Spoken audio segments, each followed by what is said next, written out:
గనుక దుష్టుడు వారిని ముట్టడు. దుష్టుడు వారిని ముట్టడు. నిజమే. ఈ వచనంలో మనకేమర్థమైందంటే దేవుని మూలముగా పుట్టిన వాడెవడు పాపము చేయడు. యేసుక్రీస్తులో జన్మించామా? యేసుక్రీస్తులో జన్మించిన వాడు పాపము చేయడు.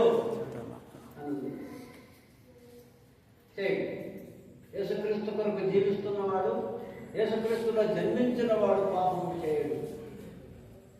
ఎందుకంటే మనం యేసుక్రీస్తులో జన్మించున్నాం, యేసుక్రీస్తులో పుట్టాం. ఇంకొక మాట కూడా ఉంది అక్కడ, చూడండి. తను భద్రము చేసుకున్నాడు కనుక, దేవుని మూలముగా పుట్టినవాడు తన్ను భద్రము చేస్తున్నాడు కనుక దుష్టుడు వారిని. ఈనాడు యవనస్తులమైన మన ప్రవర్తన మనం జాగ్రత్త చేసుకోవాలి, భద్రం చేసుకోవాలి.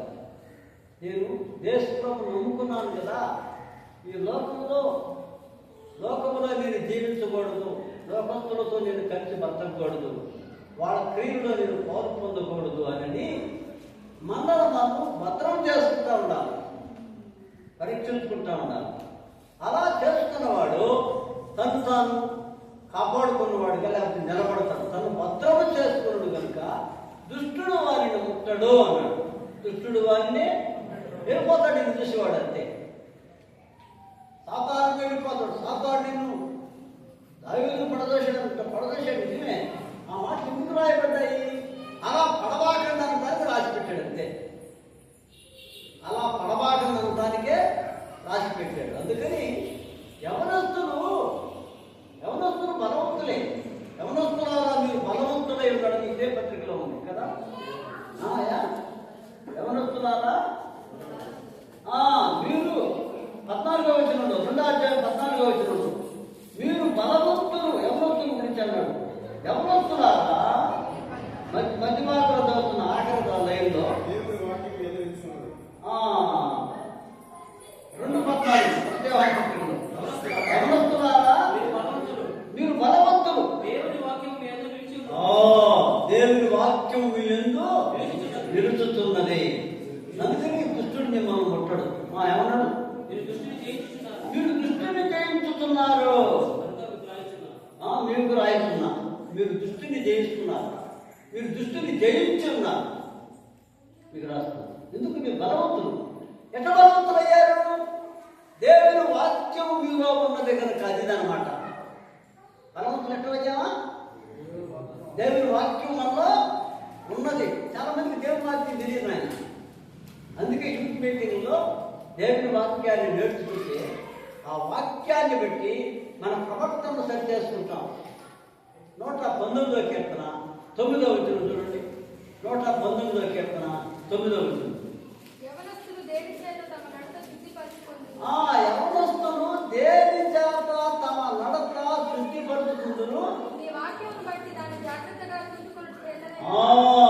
నీ వాక్యమును బట్టి దానిని జాగ్రత్తగా చూసుకున్న చేతనే కదా. అందుకని యవనస్తులు దేని చేత తమ నడత శుద్ధి చేసుకుంటారంటే దేవుని వాక్యాన్ని విన్నప్పుడు, చదివేటప్పుడు వాక్యం చేతనే మనం జాగ్రత్త చేసుకుంటాం. మన నడతని దేవుని వాక్యాన్ని బట్టి మనసుకుంటాం. అందుకని ప్రతిరోజు దేవుని వాక్యం చదవాలి. ఇవాళ బైబిల్ చదివిన వాళ్ళు ఎంతమంది చేసినట్టుంది?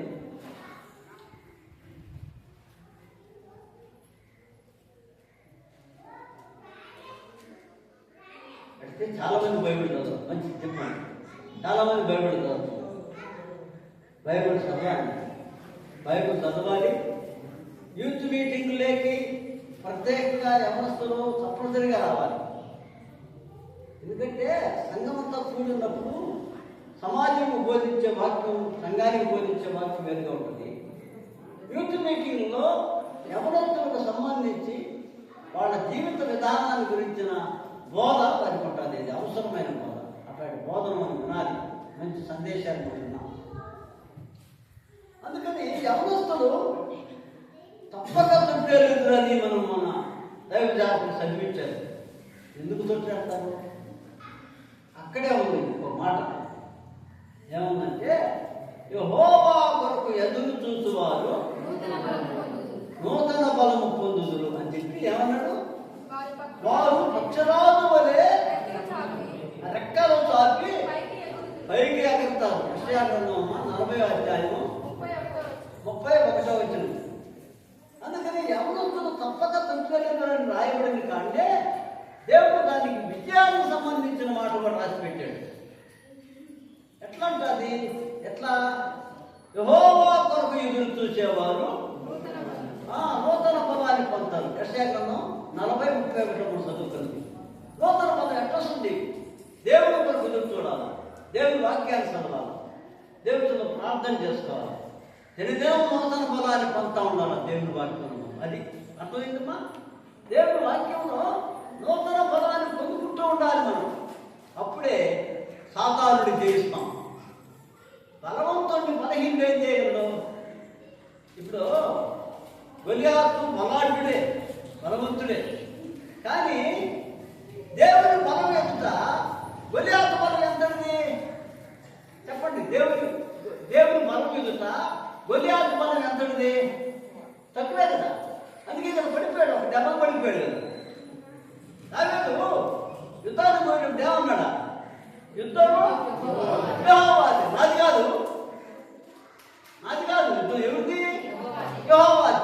నేను యెహోవా పేరుతో నీ మీద వస్తున్నా, నీ మీదకి వస్తున్నా అన్నాడు. అప్పుడు యెహోవా పేరుతో నేను నీ మీదకి వస్తున్నా.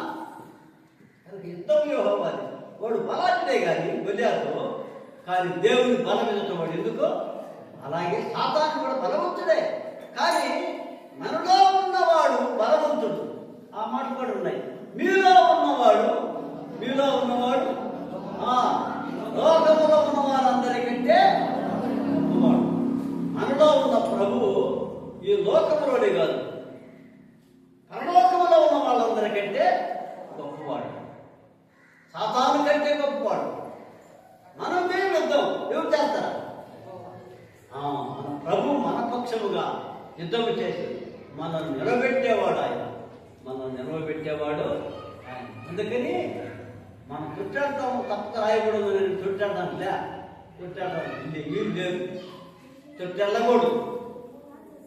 చుట్టెళ్ళకుండా జీవిస్తేనే దేవుడు నీకు సింహాసనం ఇస్తాడు.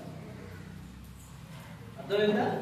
చుట్టెళ్ళకుండా నువ్వు నడిస్తేనే దేవుడు నీకు సింహాసనం ఇస్తాడు. ఒక్క మాట, యోసేపు దినాన్ని కానీ ఆ పోతీఫరు భార్య మాట వేసి అతడు పాపంలో పడుంటే అతడు శబ్దాలకు వాడు ఆ పానదాయకుడు కన్నా కలన చెప్పడం, ఫరో రాజు కన్నా కల చెప్పడానికి అతడు ఆ ఫరోయుడికి పానే వాడు. ఆ సింహాసనం కూడా అతనికే దొరకదు. అర్థమైందా? అందుకని యోసేపు విషయంలో దేవుడు కలనిచ్చి దైవ సంకల్పాన్ని అతను భవిష్యత్తులో ఇలా కాబోతున్నాడని కళల ద్వారా దేవుడు బయలుపరిచాడు. ఆ కళలన్నీ ఏమవుతాయి? ఆ పాపములు ఆ జనం పడిపోయి ఏమవుతాడు? యేసేపు ఏమవుతాయి? కళ్ళన్నీ నెరవేరుతాయా? పోతాయా? కళ్ళన్నీ పోతాయి. అసలు అధిపతిగా ఏడబోయేవాడు ఏమవుతాడంటే దాసుడు అయిపోతాడు. ఏమైపోతాడా? పాపం ఎంత భయంకరమైందో. అందుకని యవనస్తులు మీరు సంఘములో ఆశీర్వాదకరమైన బిడ్డలుగా ఉండాలంటే విజయవంతమైన జీవితం మీ జీవితంలో విజయవంతమైన జీవితం కాలు దారకుండా ఉండాలి. అర్థమైందమ్మా? కాలు దారకుండా ఉండాలి, మాట దారకుండా ఉండాలి, కళ్ళు దారకుండా ఉండాలి. ఇదే కదా దారేదా? కాలు దారుతుంది, మాట దారుతుంది, కన్ను కూడా దారుతుంది. కన్నే అసలు కన్నే చెడ్డది. అందుకే యోగ గ్రంథాలు మనకు దైవజనులు చెప్పించాడు. నేను నా కన్నులతో నిబంధన చేస్తున్నా. ఏమని? కన్నేకను నేను నా కన్నులతో ఎలాగా చూచేది చూడను. నేను చాలా మంది చూస్తుంటారు. వాడు చూపులోనే కామ సంబంధమైన సాతాను సంబంధమైన చూపులు. అందుకనే పేతురు రాసిన పత్రిక 2వ అధ్యాయం 14వ వచనం అనుకుంటా. 2వ అధ్యాయం 2వ పేతురు 2వ అధ్యాయం 14వ వచనం అనుకుంటా. చూడయ్యా, 14వ వచనం. 2వ పేతురు 2వ అధ్యాయం 14వ వచనం చదవమ్మా. వ్యభిచారిని చూసి ఆశించుచు పాపము మానలేని కన్నులు గలవాడు. అమ్మా, వ్యభిచారిని చూసే చూపింది కదా, చారత్వంతో కూడిన చూపడ్డారు. అక్కడ మనం చదువుకున్న భాగం ఆదికాండంలో పోతీఫర భార్య యోసేపు మీద కన్నేసిందంట. ఏమేసిందంట? కన్నేసింది. ఇదే అట్లాంటి పరిస్థితులు మీ జీవితంలో రాకూడదని యూత్విడి ఎందుకు ఏర్పాటు చేయాలంటే మీరు దేవుని చేతిలో ఒక బలమైన వారుగా వాడబడాలి. భవిష్యత్తులో మీ సాక్షులతో సాక్షాత్తంగా ఉండాలి. అర్థమైందా? ఎవరి కాలంలో నేను యేసు ప్రభువుని నమ్ముకున్నా, 17 ఏళ్ల వయసులో ప్రభువుని నమ్ముకున్నాను. నా వివాహం తల్లిదండ్రుల ద్వారానే వాడి పెద్దల ద్వారా జరిగింది. అలా జరగకుండా ఉండటానికి కొన్ని శోధనలు వచ్చాయి నాకు. నేను ఇంత ముందే చెప్పా, నేను ఒక స్టాఫ్ పర్సన్ బిడ్డాడివాడిని.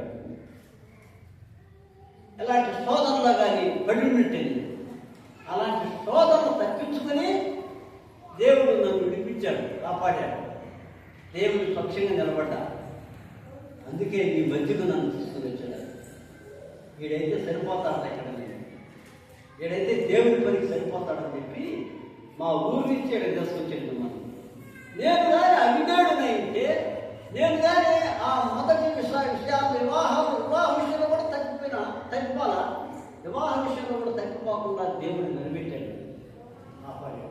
యవన కాలంలో ఎవరు జీవించాడో ప్రభు కొరకు జీవించాను. ఆ తర్వాత వివాహ విషయంలో కూడా దేవుడు నన్ను కాపాడాడు. దైవ చిత్తానుసారంగా జరిగింది, ఒక మాదిరిగా జరిగింది. సరే, అట్లాగా చాలా మంది ఒకవేళ ఎవరు తగ్గిపోవడం మిమ్మల్ని అంతా అనుకోబాకండి దయచేసి. అలా అనుకోవద్దు దయచేసి.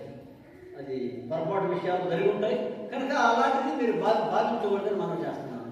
కనుక అట్లాగా మీ యవ్వన జీవితము ఇతరులకు మాదిరికరంగా ఉండాలంటే మీరు అన్నింటిలో నిలకడగా ఉండాలి, నమ్మకంగా.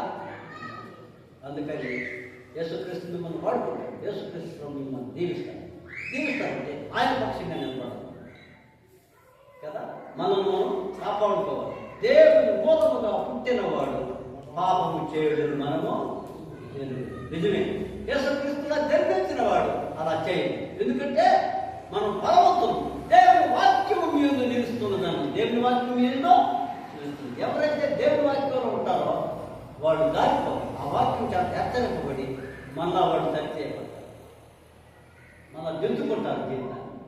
అలా ఉన్నప్పుడే మీ జీవితం ఆశీర్వాదంగా దేవుని కనుక ఉంటుందని మీ ప్రేమతో మనం చేస్తున్నాం. ముందు చెప్పిన పాఠాలకి దానికి గోడీకరించి మిమ్మల్ని బలపరచడానికి ఈ ముగింపు మాటలుగా చెప్పాను. మధ్యాహ్నం శ్రేష్టమైన సందేశాలు విన్నాం. అలా అందరూ చదువుపడి వద్దాం. అందరికీ భోజనాలు సిద్ధంగా ఉన్నాయి. ఇక్కడ భోజనం ఎలా పక్కన మీరు రావట్లే ఆలస్యంగా వచ్చారు. మనం అసలు పడవలో ముందు వచ్చారు. మన రోడ్డు ఏమి రావట్లేదు. అసలు ఏంటి అసలు మీరు అసలు అర్థం చేసుకోవట్లేదు మీరు. కనుక దయచేసి అలా కాకుండా